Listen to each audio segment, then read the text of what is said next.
Most of the patients we see that need tonsillectomy probably do have frequent tonsil infections. We usually think maybe 6 or so a year. Usually they're strep tonsillitis, their tonsils are very swollen, they have little white patches on them, they hurt, they have fever. They can be pretty sick with it. And we also worry about side effects from strep, like rheumatic fever and kidney problems because the body attacks the heart valves and the kidney thinking it's strep. So we don't like those repeated strep infections, aside from the fact that it's not fun to have 6 or so tonsillitis per year. It certainly would be bad to have a side effect.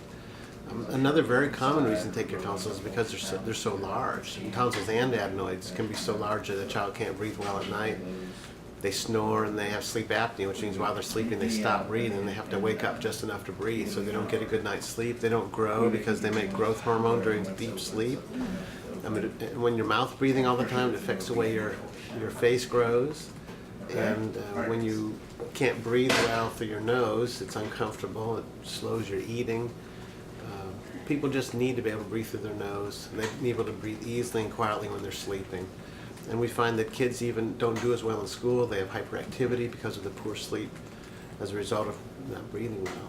So we probably take as many tonsils and adenoids out because of blockage of breathing at night as we do for infections. Now, adults can have the same problems. They can have frequent tonsillitis. They can have sleep apnea with the big tonsils. After the tonsils are removed, they can be cured. Surgery itself doesn't take long, maybe 10 minutes. You don't stay in the hospital anymore, you get to go home, but it's pretty painful. So we have to use narcotics. Kids don't want to drink, so they can get dehydrated. And about 1 out of 20 of them can bleed about 5 days after surgery when the scabs start falling off, and sometimes we have to take those kids back to surgery to stop the bleeding.